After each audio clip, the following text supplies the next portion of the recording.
Hello everyone, it's William Hayward Painter here, and welcome to an Artist's Perspective review, the first of its kind. So, what is one of those? Well, I've had this idea for a while, which is to take a film or a TV show and talk about it from an artist standpoint, or an artistic standpoint, looking at fine art influences, as that is what I studied in university, so I feel qualified, rather literally, to talk about movies through that lens.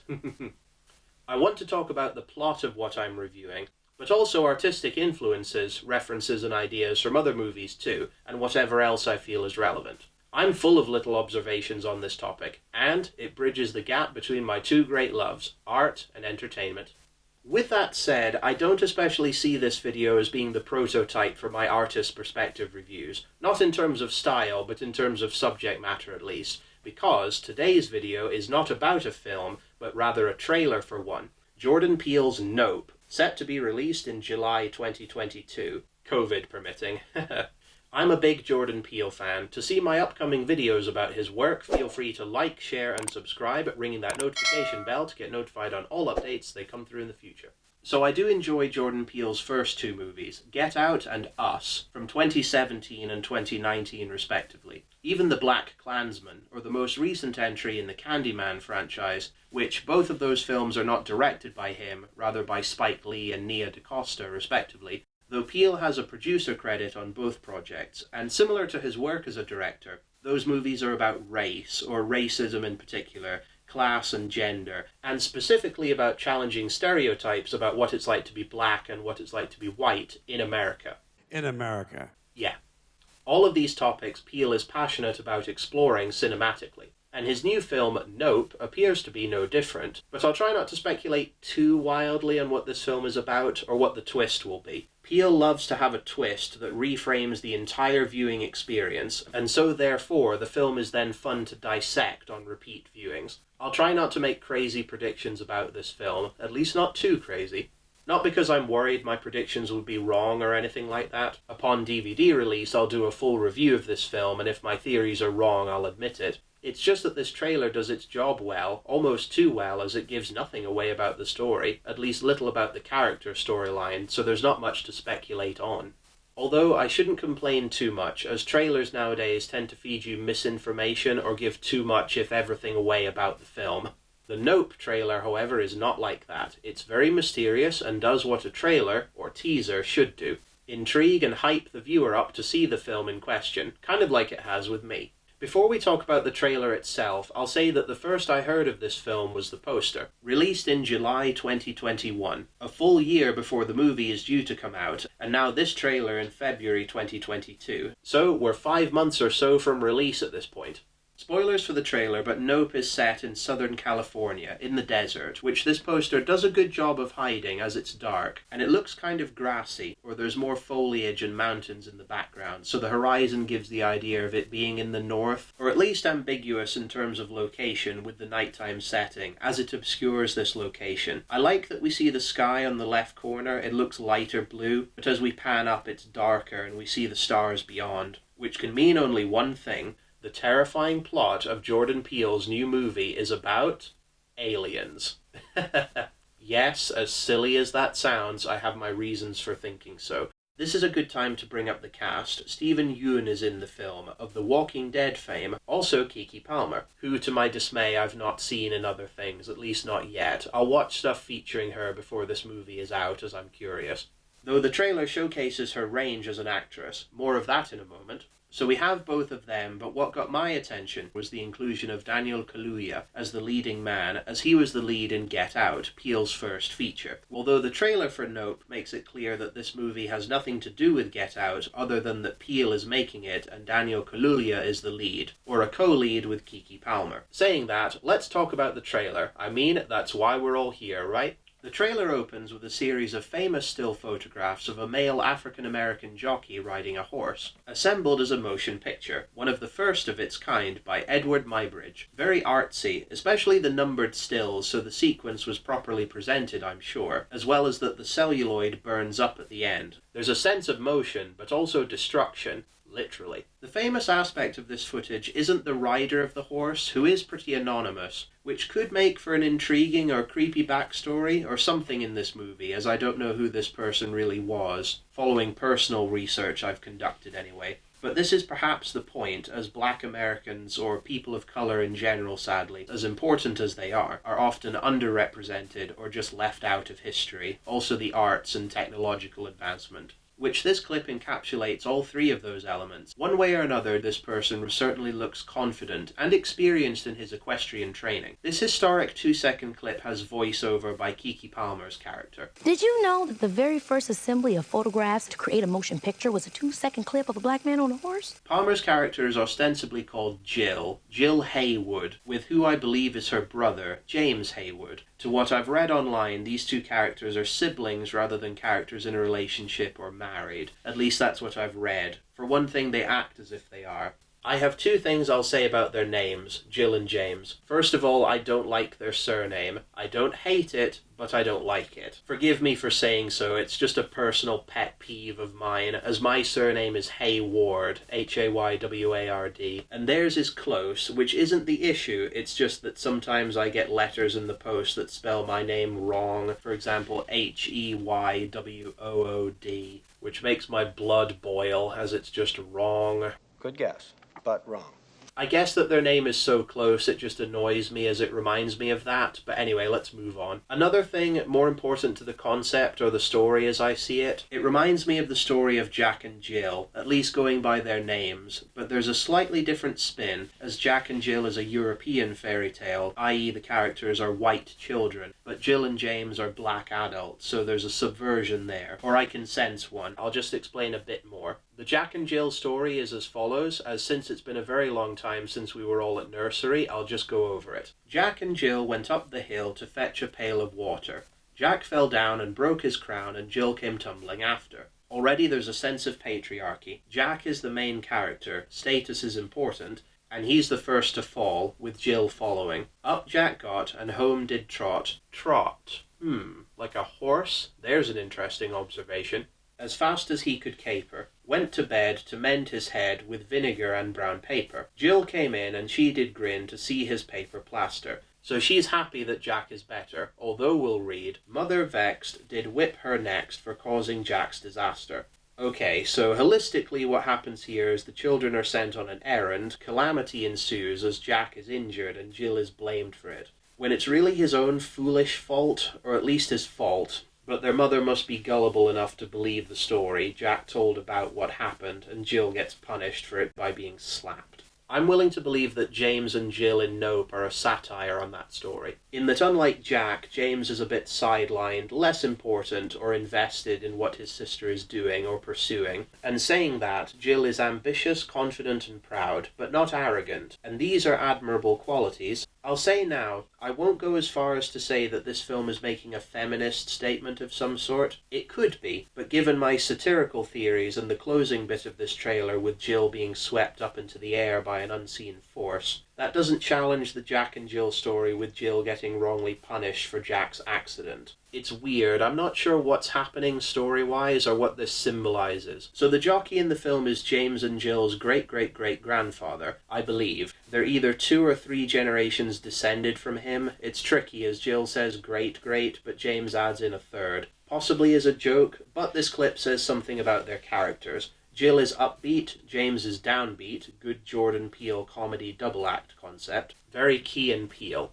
There's a great sense of contrast between Edward Muybridge's silent film, shot on celluloid, documentary style 1800s, to James and Jill on a soundstage against green screen, shot digitally, and with sound. Possibly shot during coronavirus too, as every member of the crew shooting this commercial that the siblings are a part of, it looks like, is at least 2 meters apart. So there's a sense of moving with the times, being progressive in many ways, literally with the horse riding, but also touching on the African-American experience and advancement in filmmaking technology, of course. When I first watched this trailer, I wondered if COVID would be written into the film because of this shot composition. But it appears that this film isn't set in modern times, rather sometime in the 2000s it seems, going by the mobile phone James is using later in the trailer. plus the electronics company Fry's, which is now defunct, plus another Easter egg I'll get into. So not too long ago, but it's a time less focused on at this point perhaps, and adds to the drama as mobile phones have kind of ruined the horror genre. Like, oh, I don't need to face this threat, I can just phone a friend. James in Nope, his mobile phone signal wasn't as strong in the early 2000s like it is today, speaking from experience here.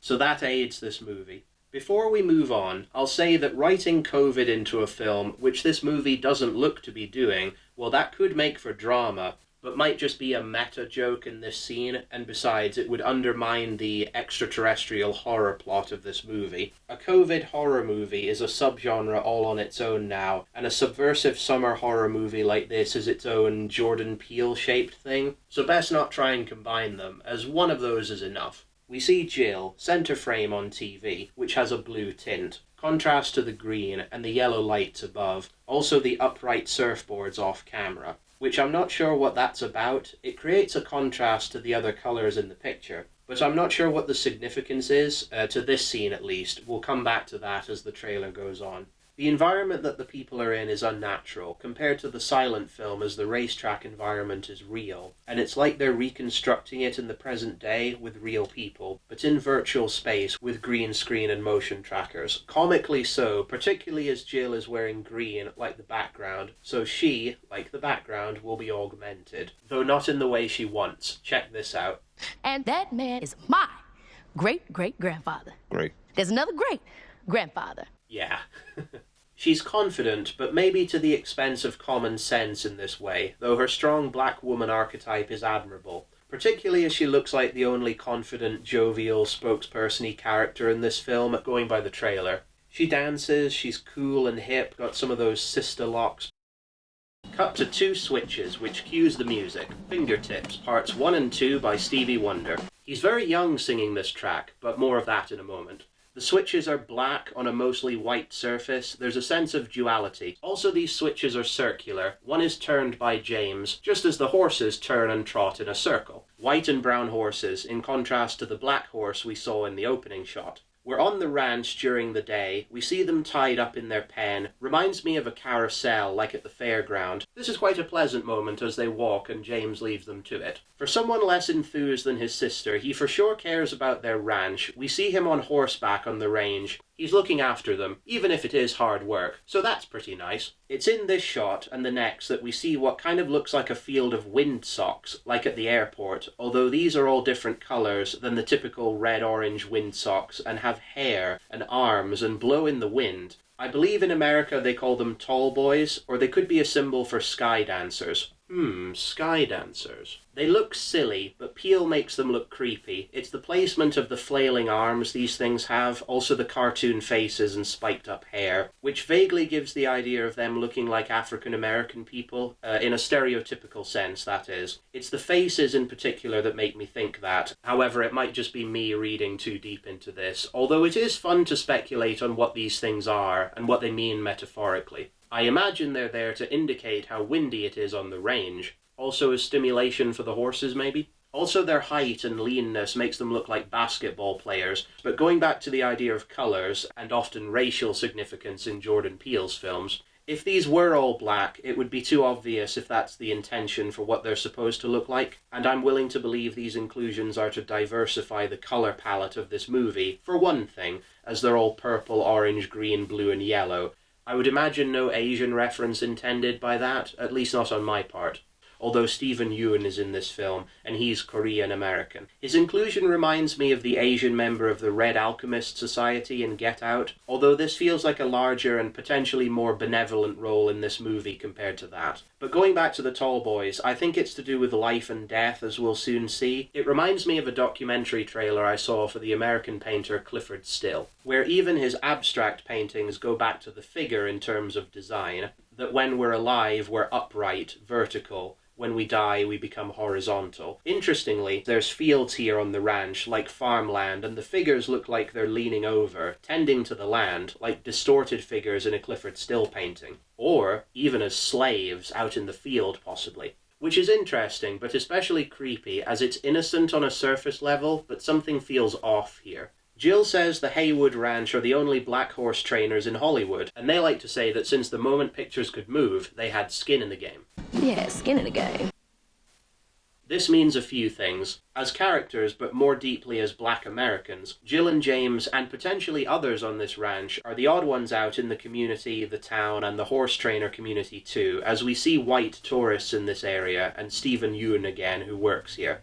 Also, they live in Hollywood, albeit in the deserty, back of beyond type area, but they're well-to-do as successful trainers, and it's to do with their heritage, personal and just in terms of their own race, as black people have been there as jockeys, as athletes, since the movies were invented by white people long ago. So Gill and her family lineage are intrinsically linked with the sport. She is proud of that idea, and as well she should be. They have their own business with official logos. James has a black hat with a red H on it. H for Haywood, H for horses. Nice little simple and ambiguous logo. Kind of looks like the H from the courier DHL, their logo. Pretty interesting, but the main one is Haywood's Hollywood Horses. Great logo as it's alliterative and with the same moving celluloid of Jill's ancestor on the horse, in a clip art style bit of moving film. A little dated, but still pretty cool. Another hint that this movie is set in the past, 20 years from where we're at now in 2022. Before I continue, there is an idea that every 30 years things come back into style or relevance, so maybe the reason this movie is set in the 2000s, going by my theory as well as other people's, is to reference sci-fi movies of the 70s like Alien and Close Encounters of the Third Kind, even to real-life stories about various alien encounters, which is just in hearsay, but who knows?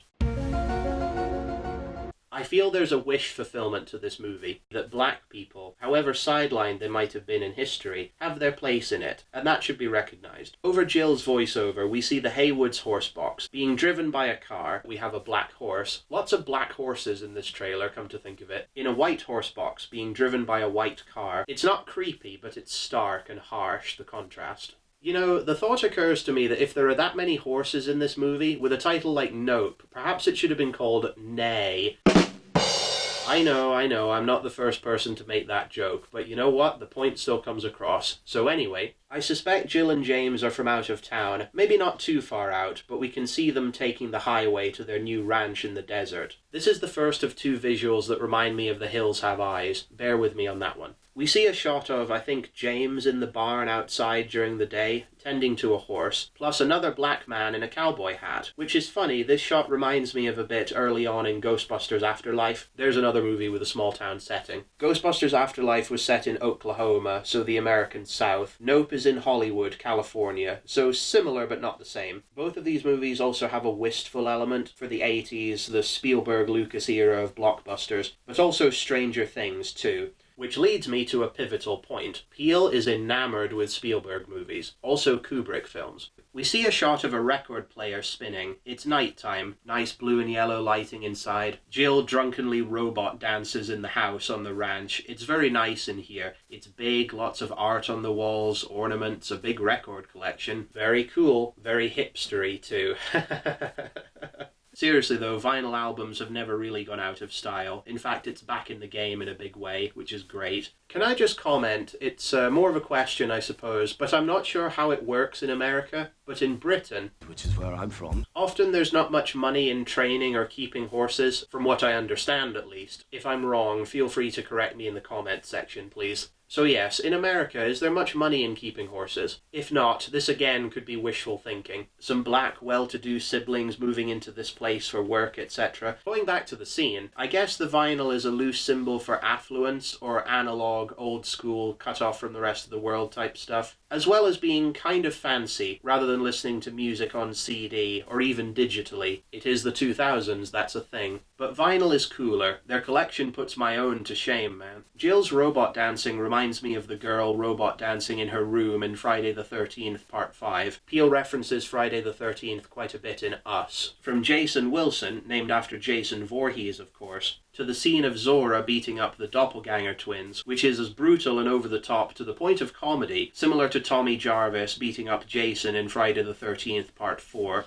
Anyway, as Gill dances to the music, we see her t-shirt. Kind of looks like Ziggy Stardust, an alien alter ego for David Bowie, with a Stars and Stripes eye patch and a round earring, kind of like a flying saucer, I'm not sure. We see outside the house, James stands looking up at the sky. He's with a horse, a white horse this time. In the dark it looks pretty surreal. Though it's not as surreal as Rob Zombie's Halloween 2, though, which is a blessing. The music continues, as does Jill's dancing. She reaches for a drink, maybe for a glass of whiskey. We see a nearby decanter. I think it's whiskey, which brings to mind The Shining. But as she's about to sip it, the lights and the music fade to black. Like a power cut has happened for some reason. Power cuts at night are always creepy, and a mega inconvenience. We can all relate to that. We see an ornament of a horse, especially the legs, also some owl ornaments near the record player. Now the owl is a symbol of wisdom. Depending who you ask, it's also a symbol for the Illuminati, as opposed to the all-seeing eye. Again, depending who you ask. But this moment, I think, symbolizes wisdom and logic fading away into the dark. All bets are off now. Also, owls are nocturnal. There's an idea that what is different or bad for us people might be good for the animals, or something like that. It puts them up on a pedestal. Also, there's a photo, possibly of Jill's ancestor again with a horse. I think it's a white horse. Hard to say as the photo is black and white. And this shot quickly fades into darkness, and the sound of the record slows down,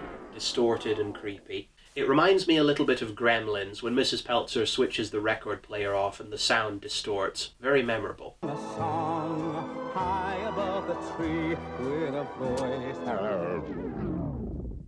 This next shot of the house at night is a good time to bring up the cinematography. It's gorgeous. This movie was shot in IMAX for select sequences. Gives it a nice wide look. Hoyt van Hoytema is the cinematographer. He's worked on a couple of Christopher Nolan's recent films, Dunkirk, Interstellar, and the upcoming Oppenheimer with Robert Downey Jr. So this movie will look spectacular. Nolan's another director who loves Stanley Kubrick films, especially 2001: A Space Odyssey. As the lights fade out, we hold on this shot in the darkness, in the quiet, very creepy until text appears from the top down, from Jordan Peele, and the music swells unsettlingly. This whole bit is a direct homage to The Shining, of the opening scene with the credits appearing from the bottom scrolling up. In fact, this farmhouse with the barn, the whole setup for this movie is similar to The Shining, as I think it's supposed to recall the Overlook Hotel, although this movie is kind of the opposite of that movie. You know, instead of an isolated location in Boulder, Colorado, we have an isolated town in Hollywood, California, in the south rather than the north. No snow, but the sandy desert. Great inversion, Mr. Peele. The Shining is a great, iconic movie to reference in your horror movie. Not only because it's well made, but it's great. Referenced in Ready Player One, also in the sequel, Dr. Sleep, directed by Mike Flanagan, of course. But if I might go off on a tangent for a second, like I've never done that in this video before, as much as people like The Shining, I've heard there are some people who don't find that movie scary.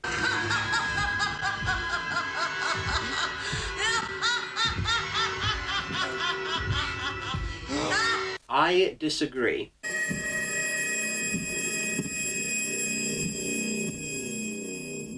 I'm terrified by scenes in that film. You didn't let me finish my sentence. I said, I'm not gonna hurt you. I'm just gonna bash your brains. So I think that's why Peele's films tend to get me. Lots of shots similar to Kubrick. The Shining, in fact Kubrick's whole catalogue, is worth talking about. Stay tuned to this channel to see me cover it all one of these days. So, back to the Nope trailer. Another thing about the blackout is it reminds me of Spielberg's Close Encounters of the Third Kind, where all the lights go out in the neighbourhood as due to alien activity. This is where it gets confusing, in terms of continuity at least, because we see James and his horse outside. They're further away from the house in this two-shot. Then a reverse angle of James. He sees what I think is a neighbouring house. It's very oddly shaped, like a spacecraft almost, which is a stretch, I know. But I think it is just another house as its lights are on, but those two fade out.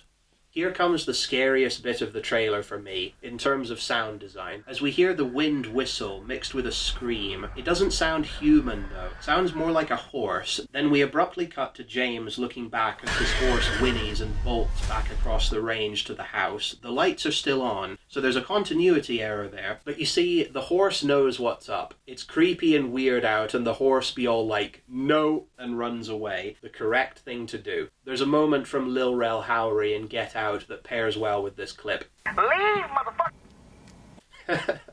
Seriously though, ominous titles are shown this summer, which is usually a nice thing. You know, fun summer blockbuster, get you excited. But this is a horror movie and looks to deconstruct that idea, so it looks to chill you rather than thrill you, in a typically Spielbergian way, that is. Which again brings to mind Friday the 13th. Those are horror movies, but set in the summertime. The thing about this trailer, as with Us, is the use of music. Although this trailer doesn't do a creepy remix of the song in question, it does, however, add variously dark, atmospheric sounds to Fingertips by Stevie Wonder. Although I wondered if Michael Abels, who again does the score to this film like Peele's other stuff, did remix this song, but it is just the same song again with a darker edge to it. Effectively so. From the moment the "From Jordan Peele" text came on screen from the top down, this trailer encourages you to look up, as reflected in the characters. We see James and Gill, and a third character named Kevin, played by Brandon Perea, fearfully looking up at the sky. Gill wears pink, while James has kind of a blue-grey jumper on.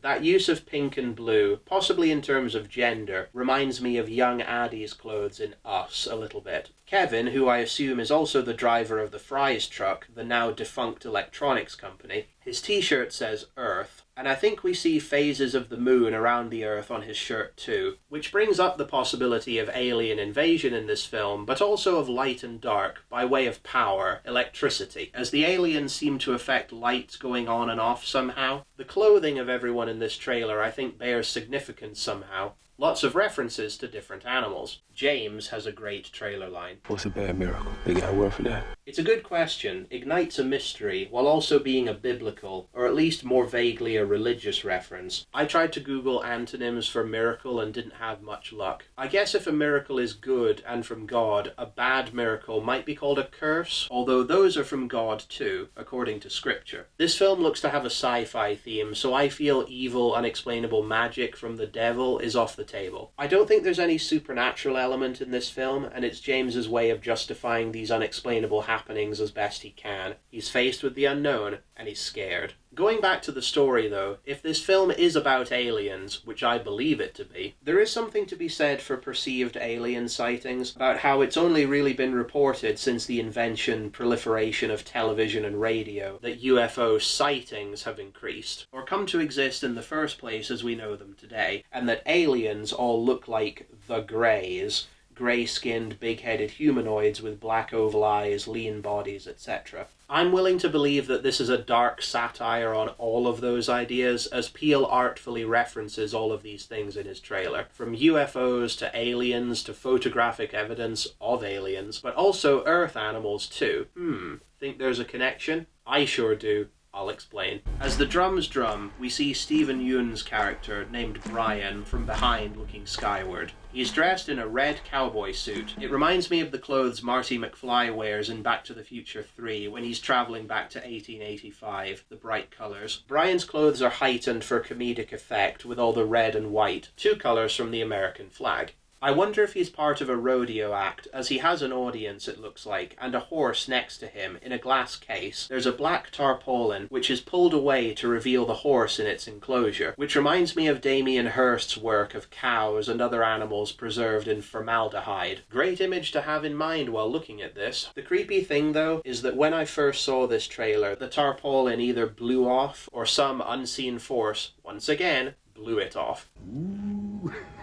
But I can confirm it's being pulled off by a rope, so I know how this happened. It's the why that still evades me. Mystery box, mystery box, mystery box. Next we see a row of tall boys upstanding, but they all fall down in the wind, like they're passing out or dying. They're in a different environment this time, near a car centre in town. The sun's setting, and we see the street lights coming on. Got a green hue on one of the lights there. The thought occurs to me that maybe these tall boys are to do with the colours of the rainbow, or the colour of light. Them falling suggests light being turned off, the day is ending. What the tall boys symbolise here is either all about rest or death. They're also something the aliens seem interested in. Somehow. Now here we come to a very important image in the trailer. We see a load of plush alien toys which look like the Greys, the shape of their heads, though their eyes are rounder, scarier, and with black uniforms and little oval badges. I wonder if the aliens have visited us before and asked they be remembered by having merchandise made of them or something. Story-wise, I have no idea, so I'll leave that part of it there. But this moment feels like a dark satire of summer blockbusters to me, of the subsequent merchandise that stems from movies like this, from Star Wars to Jurassic Park and beyond. But instead of it being likeable and nice, it's kind of disturbing. We see an alien mask, called an alien viewer, like an artifact, but I'm not sure if this is an actual alien head or just a mask that you can see stuff through maybe, like a kaleidoscope. We see a little alien later in the trailer walking towards James at night. Blink and you'll miss it. So the aliens might look this way, or it's just a hoax. Maybe they look creepier underneath that weird mask. So either this is a mask or an actual head of one of them. Pretty messed up stuff. The text that reads Alien makes me think of the poster for the Ridley Scott film. This shot darkly makes fun of merchandise, of souvenirs one collects on holiday as a tourist, from the t-shirt to the green stones, the toys and the mask, with the book your next experience here, either meaning your next look at Brian's horse show, or with the aliens, possibly both. The next shot is very fascinating. It reminds me so much of Electroma, the art film by former French duo Daft Punk, with a motorcyclist on a white bike in the desert. Again, I suspect there is significance in colour, especially with his silver chrome helmet. It's the silver helmet and the desert setting that reminds me of Electroma, but also this person. If it is a person, it might be an alien. Looks like Thomas Bangalter, or the silver-helmeted one of the two. This biker, could be a highway patroller, has a digital camera with a long lens pointed up at the sky. Also, we see a solid black circle, like a disc or a flying saucer again, reflected on the shiny surface. Or it's part of the helmet somehow. It's fascinating to look at and ponder this image. It's like this person is documenting activity coming from the sky. We hear the song, Fingertips. Stevie Wonder does a call and response section to the crowd, Say Yeah, who cheers back to him. It's quite an ironic choice, as this movie is called Nope, so yes is the opposite to no, which creates a contrast. It's a funny idea, though Peele makes it tense and creepy, as James, or another rider, we don't see their face, falls off their horse. It's not scary, but it is a little disturbing as the horse doesn't flinch or react to this. Another rich visual from the trailer is the family gathered on the front row. They were watching Brian's horse show, now they too are looking skyward. Maybe that's part of the show. Maybe not. We see that we're at or near Vasquez Rocks, going by the sign behind the crowd of people, an iconic Southern California location. We see a mum and dad and 3 children, 2 sons and a daughter, all white. A nuclear family? Nah, there's 3 kids, not 2.5. As I look at this, there's something interesting about the colours these people wear, and their possessions, which I think is a comment on family structure and gender stereotypes, challenging them, but also confirming them at the same time. We see 2 of the 3 kids have red cowboy hats, red like Brian's suit, which brings to mind the twins in Us, which itself is a reference to the Grady girls in The Shining, even though it's a twin boy and girl, or at least brother and sister. But looking closer, one boy has a shotgun toy, which is like a cowboy and Old Westy, therefore, also a symbol of masculinity. The mum wears a t-shirt with an ostrich on it, which is an interesting choice. More animal symbolism. We've got horses, which are mammals, then owls and ostriches, which are both birds, in this film. I have a theory about this shirt, not what it means, which is nothing on her part, but it's helped me form my theory about the aliens. What is it? I'll let you know soon. We also see the dad has a t-shirt with Universal Monsters on it, I think, which is funny as this movie is produced and released by Universal Pictures. We've got Frankenstein, the Wolfman, and the creature from the Black Lagoon in a parody of a police lineup, I think. This shirt has Universal Monsters, so it's more studio specific, which is narcissistic. The other thing I noticed is the binoculars the family has. The boy with the gun has a green pair, good red-green contrast. The parents have black ones, and then the boy and girl have a blue and pink set, respectively. There's another blue-pink reference, also a gender thing. Pink for girls, blue for boys, sort of a thing. Sort of a thing. Yeah. Speaking of gender, notice up in the top left, we see a woman with a solid pink veil, sitting still. We'll come back to her. The binoculars are for looking at things from afar, no question about that. So I suspect they'll use them to get a better look at the extraterrestrials. Also, the girl has one of the alien toys on her lap as she sits. We see a transition of humans looking skyward to machines doing the same thing, with a lone white security camera at night looking up into the sky. I'm assuming it's unaffected by the power outage, unless this is happening on a separate evening. That's the thing about continuity. I'm not sure how many days this movie will take place on. This security camera kind of reminds me of HAL 9000 from 2001: A Space Odyssey. I'm sorry, Dave.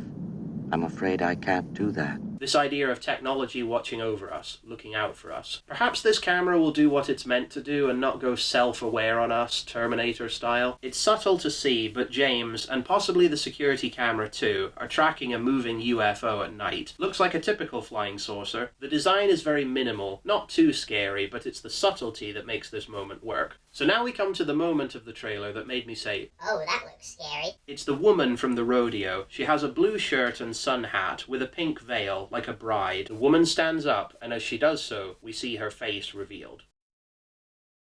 So, I'm not sure if this is makeup or they hired an actress with facial burns or some kind of disfigurement. I doubt it, but no disrespect intended to this person. But honestly, this is one of the creepiest things in the trailer. It's the way her teeth are so protrusive and the way her hair is cut awkwardly. Maybe she's uncomfortable with her face that she cuts it herself so she doesn't have to show it. I don't know. But the uncanny valley is in full effect here. That's what makes it creepy. Possibly the second scariest thing in this trailer? Wait for it. We'll get there. As off as this is, again, no offense, she seems just as interested in what's going on in the sky as everyone else is at the rodeo. Warning, animal lovers, look away now. During the day, we see the ranch is all foggy as the sun comes up. James, or someone else, I'm not sure as he's silhouetted, wanders around outside. Looks like a storm has happened. This shot is similar to the shadow puppetry in Candyman, though of course done in live action. There is a cartoony nature to the shadow puppets in the Candyman cutaways, which this has too, but it's much more disturbing as we see what looks like a black horse embedded upside down in the car that towed the horse box, which is pretty sick. Said horse box has the license plate on the top rather than the bottom, which is another look-up visual in my opinion. It's like an inversion, up instead of down, and goes along with looking skyward for aliens or just abnormal things. This next shot is very artistic, similar to the home invasion starting point in Us, where we see a crab walking sideways in the living room of a doll's house, one with a pink chair and a blue sofa. Those colours again, it's an inhuman force invading a house. It unites our alien invasion disruption plot while adding another animal to our quota. Speaking of which, the next shot is of a reptile eye opening on celluloid film. Like the opening shot, this frame is square-shaped, like it's letterboxed and pillar-boxed, black and white, or at least washed out in terms of colour. Low frame rate like before. There's a starkness again as it's black and white film, specifically with black lizard skin and a white eye, though it blinks with two eyelids, one looking more red than black, watching intently, like the aliens, I'm sure. This image also reminds me of The Ring, which again has a close-up of a horse's eye. So, we have humans, aliens, horses, owls, ostriches, crabs, and lizards. Or mammals, extraterrestrials, birds, crustaceans, and reptiles. Think there's any connection? Yeah, this next shot explains my theory.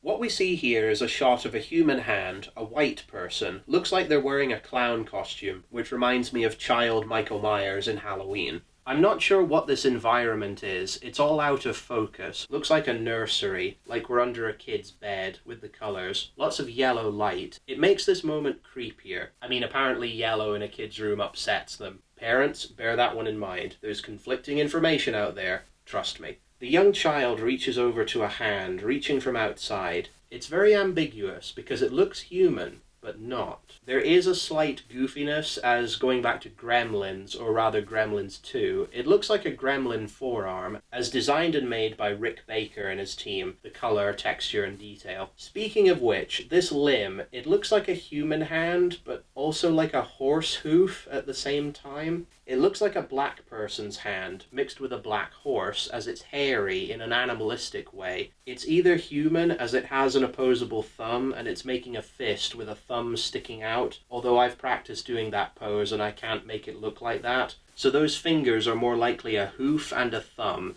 In other words, this creature is a mutant hybrid of a human and a horse, which is disturbing enough, but the child is reaching out to the creature for a fist bump to greet it. So for one thing, this interaction is so weird and unsettling, it gives off Stranger Danger vibes to me. Makes her want to pull that kid away from that thing. If it is a mutant, it reminds me so much of the Hills Have Eyes remake, where a child gets abducted by the mutant family in the desert. Though thankfully the child is returned to safety, so if that's what that bit led to, I hope it's the case for this film. I suspect it will be. You don't want this film to be too much of a downer. Peele's movies are scary, but they're not terribly depressing, and that's the appeal for me.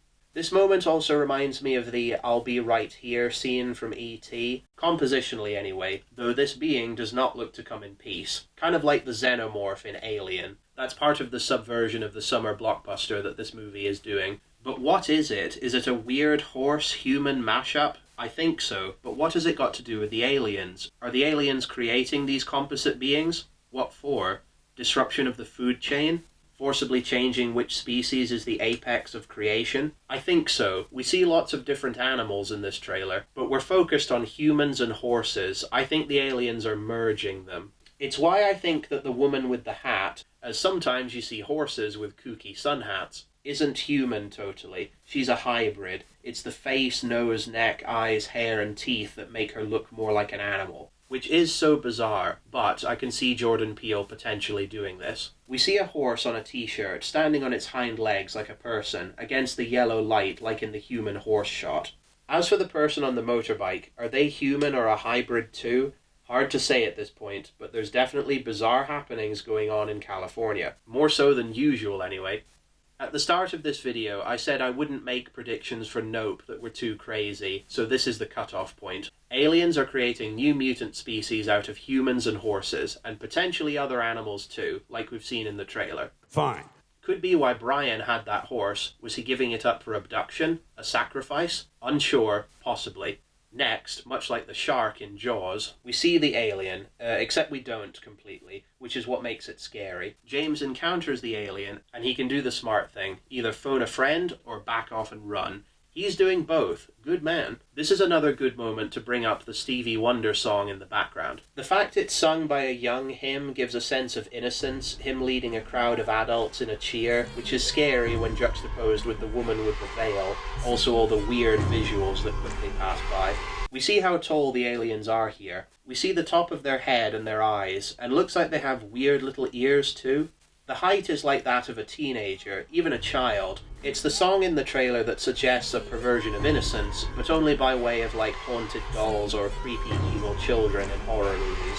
It references that movie trope, but it's hard to see if there's anything else behind it, like if this is allegorical for something bigger. I know I'm reading very deep into this trailer, what all these symbols mean, but it's so vague, it's fascinating. Their look is eerily accurate to the stuffed toy version we see. It could be a comment on race, as the aliens look almost human, Caucasian with their pale grey-white skin. Also consumerism too, in a darkly satirical way, but that's all I can fathom. I'm not sure what the plot of this movie will be. This movie looks to have a lot of interesting themes and ideas for its horror narrative. We have a duo moving to the desert in California. They keep horses. There's something weird going on. Activity in the sky, power outages, weird mutant creatures. And it's all to do with aliens. Fine.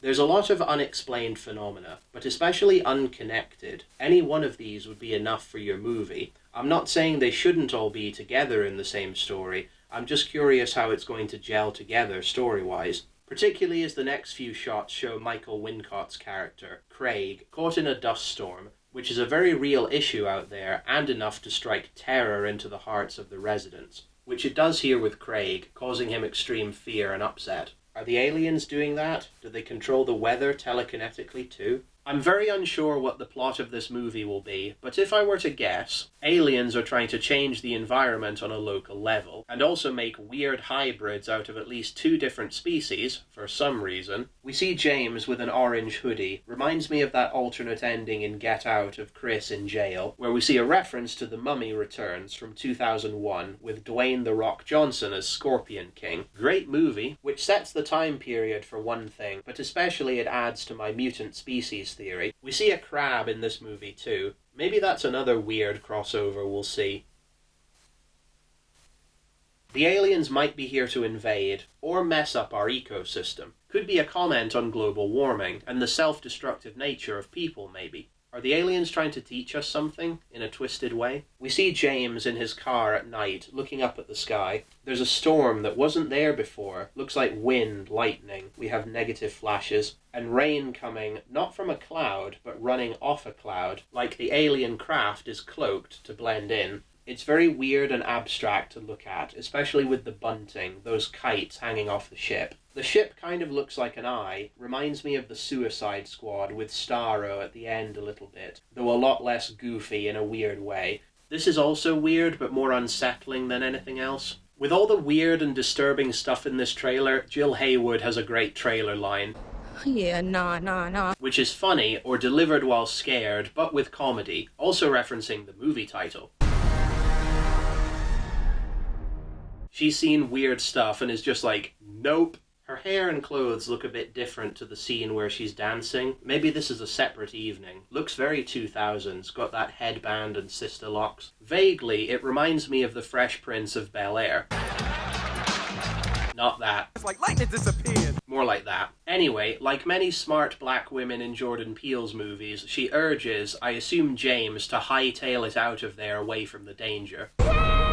We see James during the day on his horse, black this time as he runs, and a big wide shot of a cloud, or likely a spacecraft, hovering after him. As it does so, the tall boys in the desert fall in its shadow, which is creepy and shows the aliens affecting the environment, messing around with nature and life. The last two shots we see involve Gill inside during the day. She's in a room in the barn full of saddles for the horses and other stuff like that, and it's like an earthquake is happening as the room is shaking. It's the dust storm outside, but the shaking of the room makes it seem like an earthquake. Gill is wearing green again, plus yellow as she has a bandana on. She has a t-shirt with the number 2 on it. I'm not sure at all what that could mean. She's not second to her brother James or anything, but these shots make her less important. We see the leading lady swept up into the air by the wind as she screams, which is terrifying. Also a little unfair, as so far we've not seen male characters in the trailer treated similarly to that.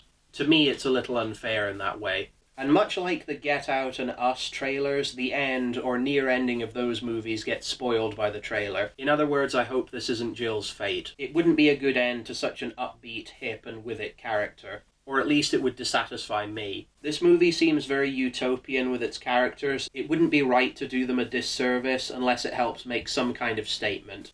I can respect that, but I still wouldn't like it. So that was the trailer for Nope. Good use of music at the end.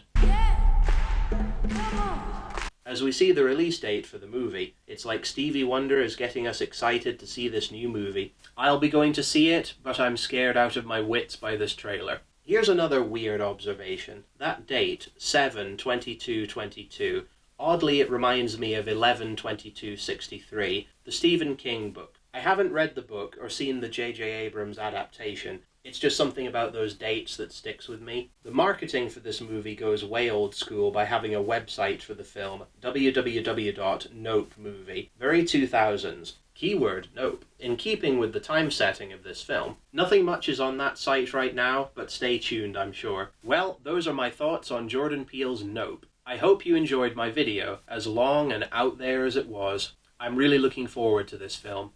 I plan on seeing it multiple times to pick up on all the Easter eggs Peele loves to put in his movies, all the social commentary too. Again, I hope you enjoyed my video. Feel free to check out more of my content, and also feel free to like, share and subscribe to William Hayward Painter, ringing that notification bell to get notified on all updates as they come through in the future. You take care, everyone.